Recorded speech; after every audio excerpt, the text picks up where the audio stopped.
Bismillahirrahmanirrahim. In the name of Allah, the most beneficent, the merciful. Teenage एक ऐसी उम्र है कि जिसमें बच्चे अपनी ग्रोथ की तरफ जा रहे होते हैं। ईगो सेंट्रिक एज है ये। इसमें ना सिर्फ उनकी फ़िज़िकल ग्रोथ और डेवलपमेंट हो रही होती है, बल्कि उनका माइंड सेट भी चेंज हो रहा होता है। नफ्सियात की ज़ुबान में इस उम्र को सबसे क्रूशल एज और सबसे ज़्यादा एहतियात चाहने वाली एज, यानी आप कह सकते हैं कि एक क्रिटिकल स्टेज कहा जाता है। क्योंकि इस उम्र में बच्चों में एनर्जी बैंक बहुत ज़्यादा होता है और उस एनर्जी का दुरुस्त इस्तेमाल बहुत ज़रूरी है। बच्चे इस एज में अपनी दोस्ती के हवाले से बहुत ज़्यादा कॉन्शियस होते हैं। दोस्तों की सिलेक्शन में या दोस्तों के छिन जाने का खौफ उन्हें बहुत ज़्यादा होता है। इस वजह से इस एज के लिए बच्चों की जो ट्रेनिंग है, जो उनकी इस्लाह है, वो वालिदैन के लिए और टीचर्स के लिए बहुत ज़्यादा अहम हो जाती है। टीनएज क्या चाहती है? इस उम्र के जो बच्चे हैं उनकी ग्रूमिंग या उनकी ट्रेनिंग, उनकी तरबियत कैसे की जानी चाहिए, ये बड़ी अहम बात है। बीइंग अ टीचर, चंद गुजारिशात आपके सामने रखूँगा और इस इनोवेटिव ईरा में, इस टेक्नोलॉजी से भरपूर दौर में, इस एज में बच्चों की तरबियत और ज़्यादा अहम हो जाती है कि जिसमें बच्चों का स्क्रीन टाइम बहुत ज़्यादा है।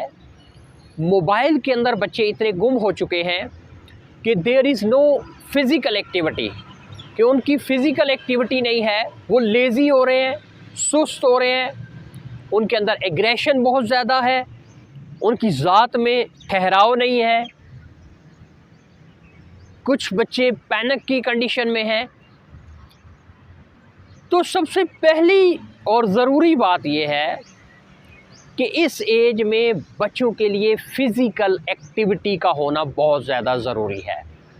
क्योंकि बच्चों में एनर्जी इस एज में सबसे ज़्यादा होती है, इसलिए उस एनर्जी की प्रॉपर यूटिलाइजेशन बहुत ज़रूरी है। तो उसके लिए सबसे पहली चीज़ जो है कि इस एज में बच्चों के लिए फ़िज़िकल एक्टिविटी, कोई एक्सरसाइज, कोई गेम, जो भी गेम उनको पसंद है जो कि फ़िज़िकल हो। वो गेम पबजी नहीं होनी चाहिए, वो गेम इससे रिलेटेड जो कंप्यूटर गेम्स हैं, मोबाइल गेम्स हैं, प्ले स्टेशंस हैं। चूँकि ये गेम्स जो हैं ये भी बच्चों के लिए ज़रूरी है, लेकिन ये उनकी ज़हनी जो पावर है ये उसके लिहाज से हैं, but they need physical activity. उनकी जो फ़िज़िकल एक्टिविटी है वो उनकी वो तवानाई जो इस एज में उनके अंदर है उसको प्रॉपर यूटिलाइज़ करने में हेल्प देगी और उनका एग्रेशन कम होगा।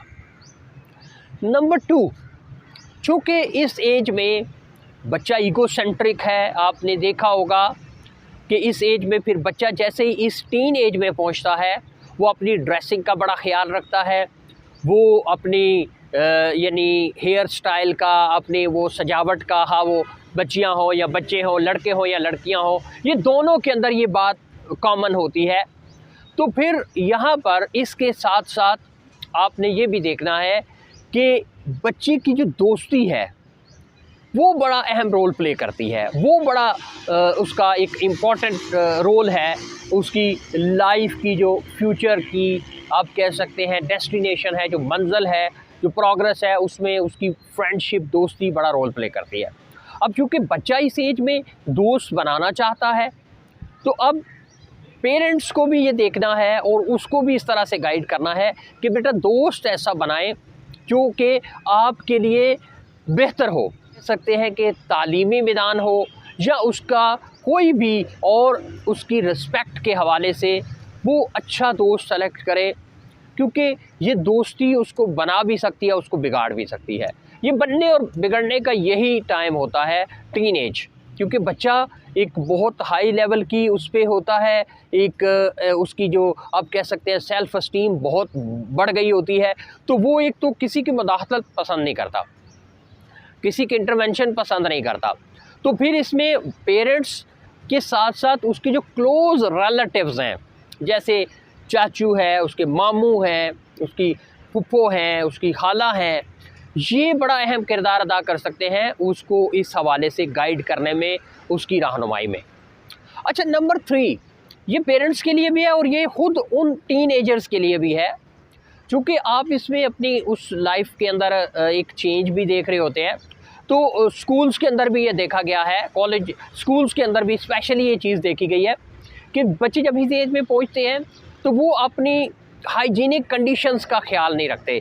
इवन उनकी बॉडी से स्मेल आ रही होती है, पसीना है और रफ़ उनकी ड्रेसिंग है। तो अगर यहाँ से ही आप उनको इस हवाले से पेरेंट्स भी गाइड करें और वो ख़ुद भी अगर इस वीडियो को देख रहे हैं, तो आप जैसे भी हैं, जो भी हैं, ज़रूरी नहीं है कि आपने को बड़ी कोई ब्रांड के ही कपड़े पहनने हैं और बड़ी हाई फाई किस्म की चीज़ें आपने यूज़ करनी है। आप जो भी हैं, जैसे भी हैं, आप बस अपनी सफाई का ख्याल रखें। आपके जो कपड़े हैं, आपकी जो ड्रेसिंग है, वो आपकी नीट होनी चाहिए। प्रेस हुए हों कपड़े, भले जैसे भी हों, सस्ते हैं महंगे हैं, ये मैटर नहीं करता। आपकी ड्रेसिंग का जो स्टाइल है वो मैटर करता है। और प्लस आप अपनी जो हाइजीनिक कंडीशंस हैं उनका ख्याल रखें। आपके नेल्स प्रॉपर कट होने चाहिए, आपकी हेयर कट का आपको ख्याल होना चाहिए। फिर बॉडी से आपकी स्मेल आती है, ज़ाहिर है, तो उसका भी बच्चे ख्याल नहीं रखते।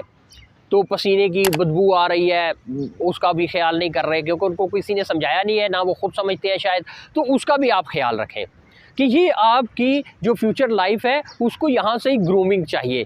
फिर ये वक्त के साथ साथ इसमें निखार आता जाएगा, इसमें संवार आता जाएगा, ये बेहतर होती जाएगी। अच्छा, उसके बाद ये टीन एज में, वैसे तो ये इससे पहले वाली एज में ये बात हो जानी चाहिए, लेकिन फिर भी बच्चों के अंदर एक रीडिंग हैबिट डेवलप करें और उनको अच्छी अच्छी बुक्स पढ़ने को दें। रोज़ाना बेशक वो 1 सफ़ा पढ़ें, 2 सफ़े पढ़ें, इससे उनके नॉलेज बैंक में भी इजाफ़ा होगा। और रीडिंग हैबिट से याद रखिएगा, आप जो पढ़ते हो उतना अच्छा लिखते हो, जो सुनते हो उतना अच्छा बोलते हो। तो ये रीडिंग हैबिट से उनका एक तो नॉलेज बेहतर होगा, नॉलेज बेहतर होने से उनके अंदर कॉन्फिडेंस आएगा, क्लास के अंदर उनका एक्सपोजर बेहतर होगा, और यही कॉन्फिडेंस उनकी आने वाली ज़िंदगी में उनका सहारा बनेगा, उनका पिलर बनेगा। रीडिंग हैबिट के बाद जो बड़ी अहम चीज़ है वो है रिस्पेक्ट। अब ये जो रिस्पेक्ट का फैक्टर है, ये भी बच्चों को बताना बड़ा ज़रूरी है। अच्छा, कुछ चीज़ें ऐसी होती हैं जो बताई नहीं जाती, वो करके दिखाई जाती हैं। तो ये पेरेंट्स जो हैं इस हवाले से बेहतर तरीक़ाकार से बच्चे की रहनुमाई कर सकते हैं। अच्छा, अब चूँकि ये जो टीन एज है, इसमें बच्चा, पहले भी अर्ज़ किया है कि मुदाखलत पसंद नहीं करता। अच्छा, बड़े बड़े लेक्चर उसको पसंद नहीं होते कि आप उसको बड़े बड़े लेक्चर देना शुरू कर दें और हर वक्त उसके ऊपर तनकीद और उसके ऊपर इस तरह की कैफियत, तो वो इससे चिड़चिड़ा होगा, अग्रेशन आएगा, चिड़चिड़ा होगा, और वो जो चिड़चिड़ापन है वो उसको डिट्रैक्ट भी कर सकता है, वो गलत सोसाइटी में भी जा सकता है। इसलिए प्यार और हमदर्दी का फैक्टर यहाँ पर ज़्यादा जो है वो आपको अपनाना पड़ेगा। और फिर एक चीज़ याद रखिएगा कि इस एज में कुछ जगहों पर बच्चे पर आपको सख्ती से भी उसकी ग्रिप करने की ज़रूरत है, क्योंकि कुछ चीज़ें उसको नहीं पता होती। जैसे एक डॉक्टर जो है वो अपने मरीज़ की बेहतरी के लिए कई दफ़ा उसको ऑपरेट भी करना पड़ता है, लेकिन मकसद उसकी बेहतरी होता है, मकसद उसकी बीमारी से उसकी हिफाजत होता है।